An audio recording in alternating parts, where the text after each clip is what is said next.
Hello again, comic book fans. Welcome back to another episode of Comic Book Geezers. I am Wild Bill, your host, and my co-host. I am Pete. How's everybody doing? And today's a unique episode. Independent comic of a sword-fighting aardvark kind of ninja. What's it called? Cerebus? Cerebus. Cerebus. Cerebus the Aardvark. So he's a very oddball character. I remember seeing these books in the stores, in the comic stores, but it just wasn't for me. I don't know. I just passed. Different. Now, if you remember, when we were going to college, so back in the mid-'80s, these comics were very, very popular. I used to see them all the time. Everywhere. In October Country in New Paltz, New York. Are they black and white art on the inside?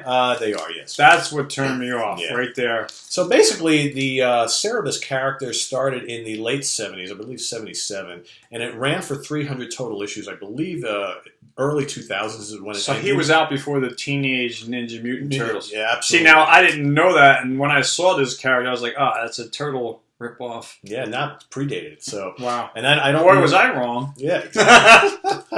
I'm human. And this is not a character for everybody, because I like actually jumped on board probably like 84, 85, something like that. And what 85. issue was he in at that time? You said he went 300? So late 90s. So late 90s of the issues, and this character, and I'll start showing stuff here. So originally he was just like it was more like kind of like a parody on sword and sorcery type stuff, like Conan, okay? So his character, he's like a barbarian, and he's an aardvark, walks on two legs. What you got.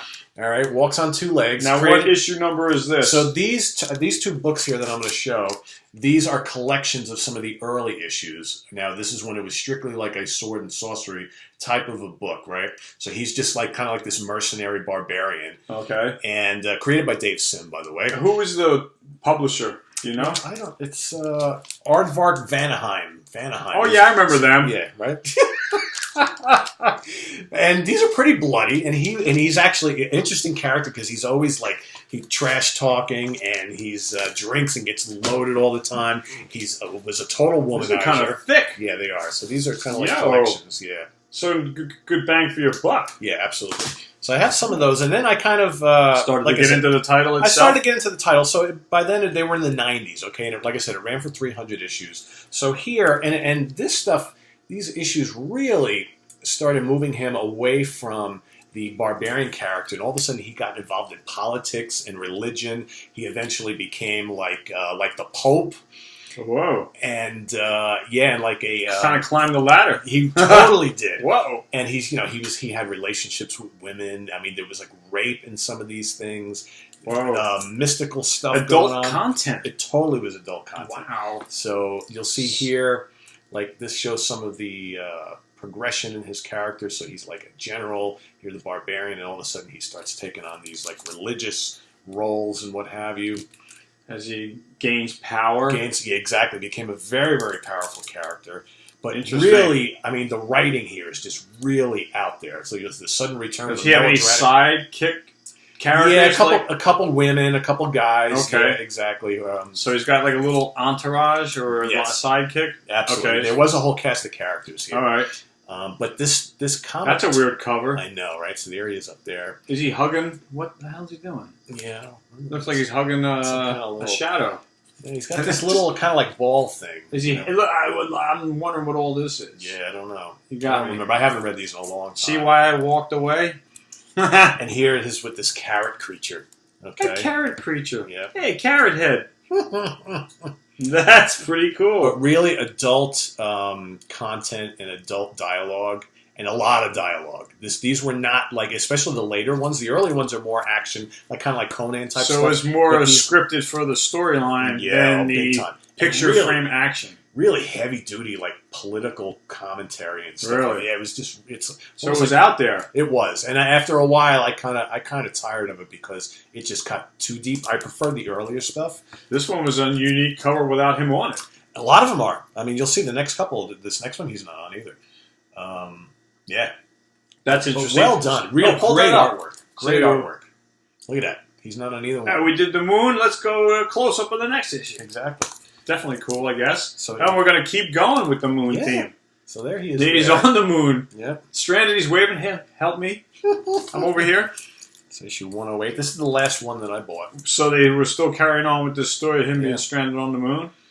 And he went to issue 300, and there are collections. Is he still on the moon at 300, or do you know? Pretty sure he is. Yeah? Or whatever planet this is. Do you know how he got there? I don't remember. The carrot guy have something to do with that? It might have. I don't remember. Wow. See, now I'm curious already. But like in church and state, and a lot of real like deep stuff. Deep stuff, yeah. Mixing politics and religion. You're not supposed to do that. No, but that's what he did. And the creator Dave Sim didn't care. He went to all. Like I said, there were some storylines that involved like rape and like the conflict between men and women. A lot of like real. Oh, the battle of the sexes. The feminists must have hated this comic. Oh wow, big time, yeah, because he was stirring the pot. He was totally stirring the pot. And if you weren't into like politically charged and religious themes and stuff like this comic would have drove you nuts. But the character itself was so great, and the artwork was so great. But again, not an action-packed. Should I let her borrow them? Probably. It's an inside joke. We'll tell you some other time.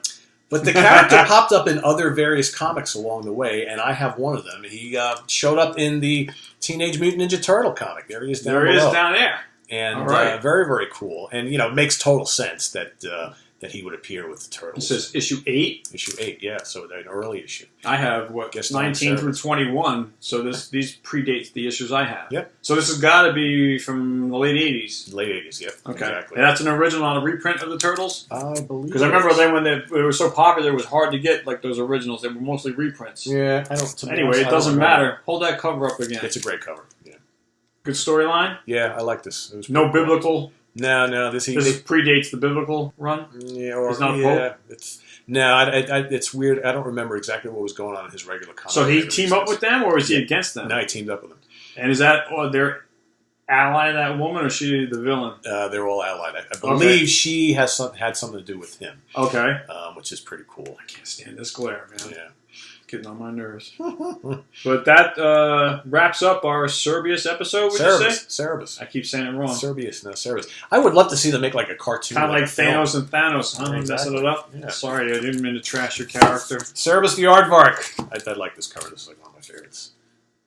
Definitely a cool character to check out. Yeah, so are you going to recommend people to read this? I would, but I would start from the beginning. So if I were you, I would. If you've never checked out Cerebus the Aardvark, I would definitely go look and try and get some of these Swords of Cerebus, which are collected editions that have a lot of the early issues. That's like more the sword and sorcery type stuff. Him as the barbarian. The later stuff just got really like heavy and just too complex. And just I like him when he's out fighting, kicking ass, getting drunk, and all that kind of stuff. Yeah. Kind of like I said, like an aardvark version of Conan. So, and he's got, and he's always great dialogue from him. But when they tried to make him into like this, the Pope and holier than thou character, it really got fell off. There. The interest. It did. But there's a lot of collections out there that have, and I may look to do that at some point, see what I can get as far as. But so that's what happens with a character, I guess, when they kind of go off on a tangent and. People like the original path that he was on. And remember, really small publisher, so they gave him a lot of freedom to do whatever the hell he wanted. That would have never happened. If you notice, there's no comic book codes on these of approval. Nothing. So this type of stuff would never have happened in Marvel and DC. No way. Because of that Marvel, the comic book code. Yep. So they gave Dave Sim total freedom, and not a lot of people didn't like the direction he went in later on, but a great. So it stopped at issue 300, which was what, probably in the 90s. It stopped. I think very early 2000s. Oh wow! Okay, and I don't want to give spoilers away, but you're going to get a spoiler anyway. They actually killed him off in the last issue. Okay, that sounds like the right move to wrap up a character's storyline. I guess. Exactly. So. As long as he doesn't come back. We'll see. We'll see. Until then, comic book fans, I'm Wild Bill saying thanks for being here with us again as always. And again, thank you for your support, your comments, and your views. We appreciate your feedback. Thank you so much. Right. And on Pete, stay tuned for Black Panther. All right, guys. Take care. Bye-bye. Bye-bye.